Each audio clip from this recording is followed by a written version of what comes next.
여러분 안녕하세요. 실버퀸즈입니다. 오늘은 중장년의 근감소증을 막아주는 음식에 대해 이야기해 보겠습니다. 여러분 혹시 최근에 힘이 예전 같지 않다고 느끼신 적 있으신가요? 또는 일상생활에서 쉽게 피로를 느끼시나요? 이런 증상들이 단순히 나이 때문만은 아닐 수 있습니다. 바로 근감소증 때문일 수 있죠. 근감소증은 나이가 들면서 근육량과 근력이 감소하는 현상을 말합니다.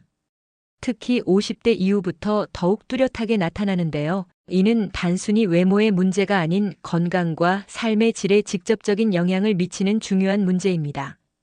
하지만 걱정 마세요. 오늘 이 영상을 통해 근감소증을 예방하고 건강한 중년을 보내는 데 도움이 되는 음식들에 대해 자세히 알아보겠습니다. 먼저 근감소증 예방에 있어 가장 중요한 것은 바로 단백질 섭취입니다. 단백질은 근육을 구성하는 주요 영양소로 충분한 섭취가 필수적입니다. 특히 50대 이상의 중장년층에게는 더욱 그렇죠.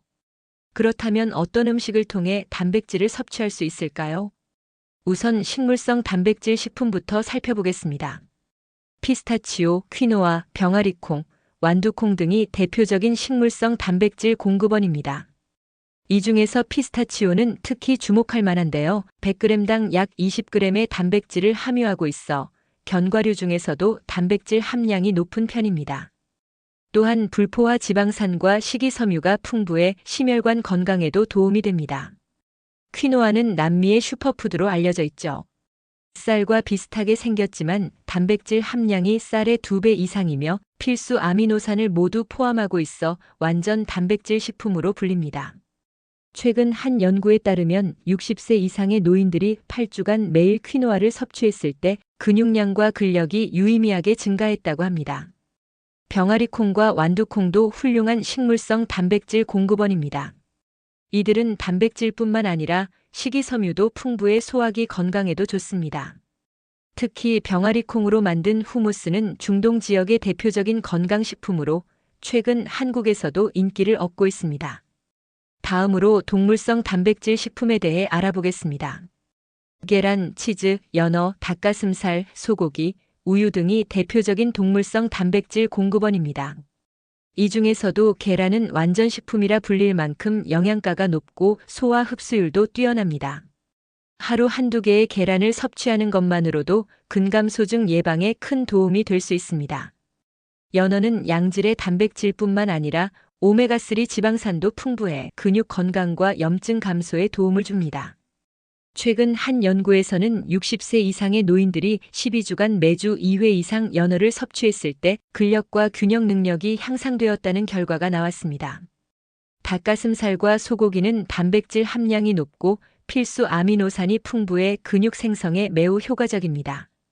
특히 소고기에 포함된 크레아틴은 근력 향상에 도움을 줍니다. 다만 지방 함량이 높은 부위는 피하고 살코기 위주로 섭취하는 것이 좋습니다. 우유와 치즈 같은 유제품도 좋은 단백질 공급원입니다. 특히 우유에 포함된 카제인은 천천히 소화되어 장시간 동안 근육에 단백질을 공급해줍니다. 최근 한 연구에서는 잠들기 전 우유를 마시는 것이 근육 회복과 성장에 도움이 된다는 결과가 나왔습니다. 여기서 중요한 점은 단백질을 하루 3끼에 균등하게 나누어 섭취하는 것입니다. 아침, 점심, 저녁 각각의 식사에서 단백질을 섭취하면 근육 합성이 지속적으로 이루어져 더욱 효과적입니다. 예를 들어 아침에는 계란과 우유, 점심에는 닭가슴살 샐러드, 저녁에는 연어구이와 퀴노아를 섭취하는 식으로 말이죠. 단백질 외에도 근감소증 예방을 위해 주목해야 할 영양소가 있습니다.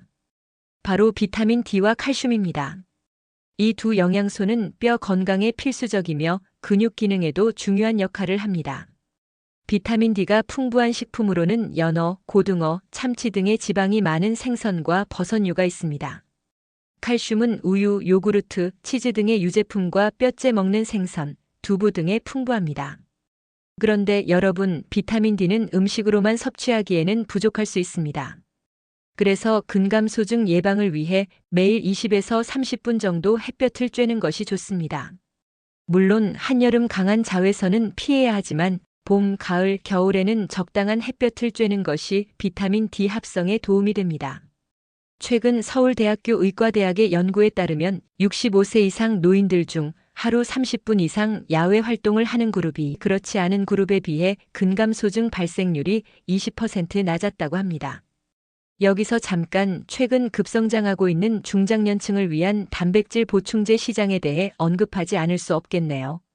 실제로 2022년 기준으로 국내 50대 이상의 단백질 보충제 구매량이 전년 대비 30% 이상 증가했다고 합니다. 하지만 전문가들은 가능한 한 자연식품을 통해 단백질을 섭취하는 것이 좋다고 조언합니다. 보충제는 의사나 영양사와 상담 후 필요한 경우에만 섭취하는 것이 바람직합니다. 근감소증 예방이 중요한 이유는 단순히 근력 유지를 위해서만이 아닙니다. 근감소증은 심혈관 질환의 위험을 높이는 것으로 알려져 있습니다. 근육량이 감소하면 기초대사량이 떨어지고 이는 비만과 대사증후군의 위험을 높이게 됩니다. 따라서 근감소증 예방은 전반적인 건강관리에 매우 중요한 부분이라고 할 수 있습니다. 여기서 주의해야 할 점은 단백질 섭취만으로는 근감소증을 완벽하게 예방할 수 없다는 것입니다. 적절한 칼로리 섭취와 규칙적인 운동이 병행되어야 합니다. 특히 근력 운동은 근감소증 예방에 필수적입니다. 예를 들어 일주일에 2에서 3회, 30분 정도의 근력 운동을 하는 것이 좋습니다. 걷기, 조깅, 수영 등의 유산소 운동도 함께하면 더욱 효과적입니다. 또한 과도한 체중 감량은 오히려 근육량 감소를 초래할 수 있으므로 주의해야 합니다. 건강한 체중 관리를 위해서는 급격한 다이어트보다는 균형 잡힌 식단과 규칙적인 운동을 통한 점진적인 접근이 필요합니다. 이제 근감소증 예방을 위한 식단의 실제 사례를 소개해 드리겠습니다. 서울에 사는 65세 김영애 씨는 1년 전부터 근감소증 예방을 위한 식단 관리를 시작했습니다. 그녀의 하루 식단은 이렇습니다. 아침에는 2개의 완숙 계란과 우유 1잔, 통곡물 빵을 먹습니다. 점심에는 닭가슴살 샐러드와 퀴노아를 섭취하고 저녁에는 연어구이와 브로콜리, 고구마를 먹습니다.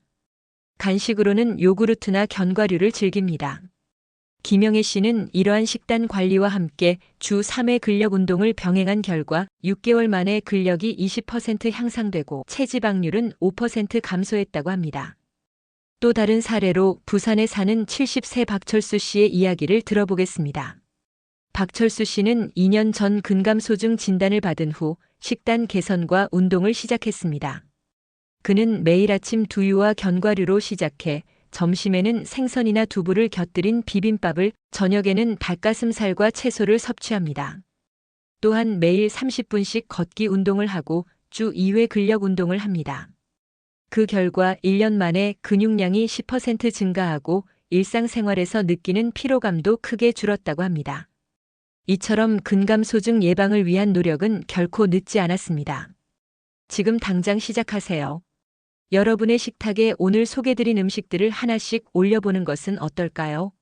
단백질이 풍부한 식단, 적당한 운동, 그리고 규칙적인 생활 습관, 이 3가지만 잘 지켜도 근감소증 예방에 큰 도움이 될 것입니다. 우리의 건강한 노후는 지금 이 순간부터 시작됩니다. 나이가 들어간다고 해서 근육이 줄어드는 것은 당연한 일이 아닙니다. 우리가 어떻게 관리하느냐에 따라 얼마든지 건강하고 활기찬 노후를 보낼 수 있습니다. 근감소증 예방은 단순히 근육을 유지하는 것 이상의 의미가 있습니다. 그것은 우리의 삶의 질을 높이고 독립적인 생활을 오래 유지할 수 있게 해주는 열쇠입니다. 여러분, 혹시 지금까지의 내용을 듣고 나는 이미 늦었어라고 생각하시나요? 절대 그렇지 않습니다. 근육 관리는 언제 시작해도 늦지 않습니다. 80세의 할머니가 웨이트 트레이닝을 시작해 근력을 키운 사례도 있을 정도니까요. 중요한 것은 지금 이 순간부터 시작하는 것입니다. 그리고 여기서 한 가지 주의해야 할 점이 있습니다. 근감소증 예방을 위한 식단 관리를 하다 보면 단백질 섭취에만 집중하여 다른 영양소를 소홀히 할 수 있습니다. 하지만 균형 잡힌 영양 섭취가 무엇보다 중요합니다. 단백질과 함께 충분한 양의 과일과 채소를 섭취하여 비타민, 미네랄, 식이섬유를 보충해야 합니다. 또한 건강한 지방, 특히 오메가3 지방산이 풍부한 식품도 잊지 말고 섭취해야 합니다. 또 한 가지 수분 섭취의 중요성도 강조하고 싶습니다. 나이가 들수록 갈증을 느끼는 능력이 떨어져 수분 섭취가 부족해지기 쉽습니다. 하지만 적절한 수분 섭취는 근육의 기능을 유지하는 데 매우 중요합니다. 하루에 최소 6에서 8잔의 물을 마시는 것을 목표로 해보세요. 마지막으로 스트레스 관리의 중요성도 언급하지 않을 수 없습니다. 과도한 스트레스는 근육 분해를 촉진하고 근육 생성을 방해할 수 있기 때문입니다. 따라서 규칙적인 운동, 충분한 수면, 명상 등을 통해 스트레스를 관리하는 것도 근감소증 예방에 도움이 됩니다. 여러분, 오늘 우리는 중장년의 근감소증을 막아주는 음식에 대해 알아보았습니다.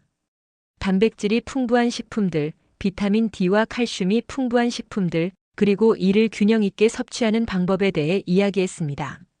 하지만 이 모든 것의 핵심은 바로 꾸준함입니다. 하루아침에 근육이 빠지지 않듯이 하루아침에 근육이 생기지도 않습니다. 꾸준한 관리만이 건강한 노후를 보장할 수 있습니다. 여러분의 식탁에 오늘 소개드린 음식들이 하나둘 올라가기 시작하면 그것이 바로 건강한 변화의 시작입니다. 오늘 저녁부터 시작해보는 건 어떨까요? 계란 프라이 하나, 우유 한 잔, 견과류 한 줌, 이렇게 작은 변화부터 시작해보세요. 그리고 점차 식단을 다양화하고 운동을 병행하다 보면 어느새 더 건강하고 활기찬 모습의 자신을 발견하게 될 것입니다. 근감소증 예방은 단순히 근육을 유지하는 것이 아닙니다.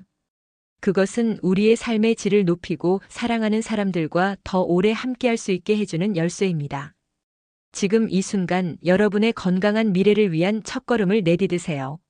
우리 모두가 건강하고 활기찬 노후를 맞이할 수 있기를 진심으로 응원합니다. 지금까지 실버퀸즈였습니다.